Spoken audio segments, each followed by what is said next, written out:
Alright, hello YouTube. This is the 56-inch NuTone Proline industrial ceiling fan installed in my grandparents' house. It is on a sloped ceiling, as you can see.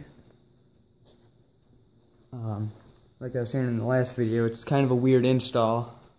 Being that in northern Illinois, you don't typically see industrial ceiling fans.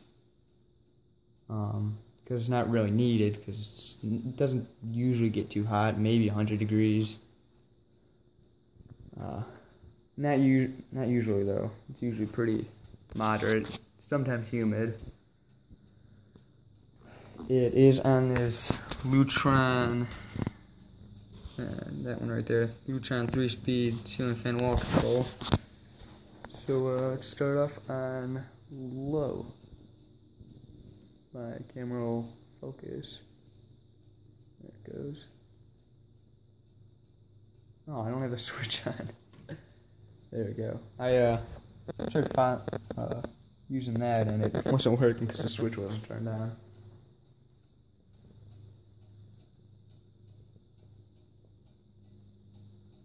Now this clock's getting annoying.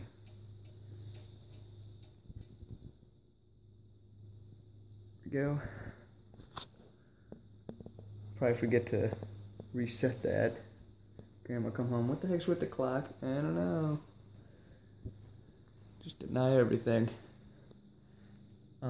This fan I actually had on these lights over here, the spotlights. I had it on this switch right here, which is a dimmer switch.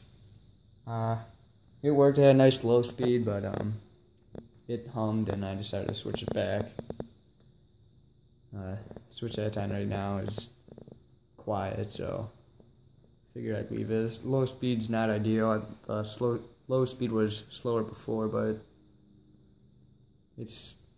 I'll live with it because my grandparents would like to change the fans anyways. Alright, let's go to medium. Get a good view without getting too much glare. There we go.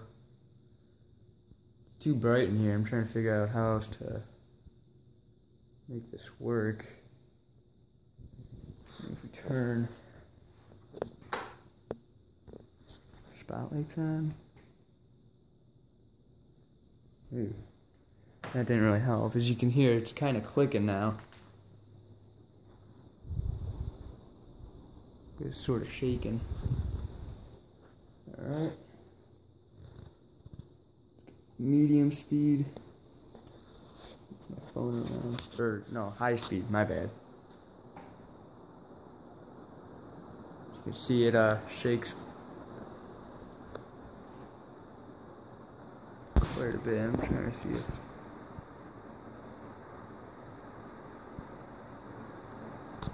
I'm trying to see if I can get a good view of it shaking.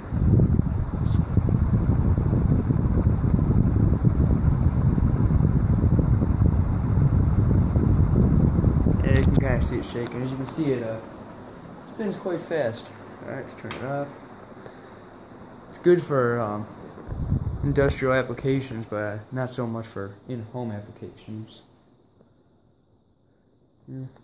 Got 10 chairs to pick from. Guess just take a seat now. I've been standing up for the last 20 minutes.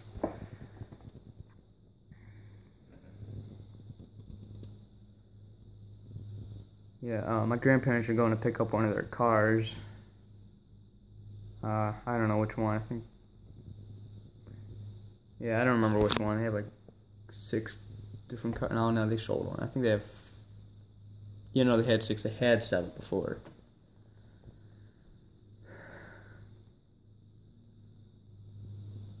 Let me try to turn this light back on.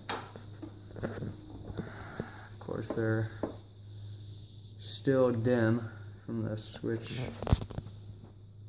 over there. When I do get around to wiring this, I'm kind of going to hate that because the wiring in this house makes no sense. It's all conduit, so you just run as many wires as you need through the pipes. Not like Romex where you just get a fixed color and amount where it's either 2 or 3, and you can't really do anything after the house is built. You have to cut the walls open and stuff. kind of it's a little easier to work with. But yeah, I'm gonna switch that switch on the left, the second switch. It was kind of a mess. There was like purple and orange and blue and pink. It was so confusing. But I got it all back to how it was before.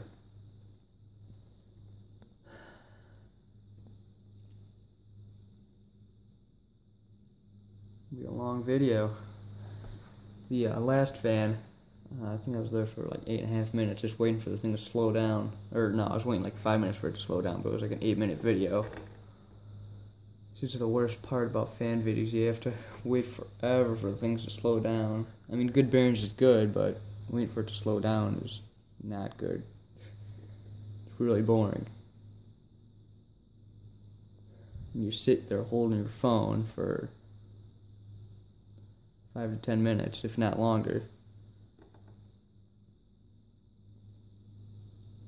On the top of the motor, it says mount 10 feet from the floor.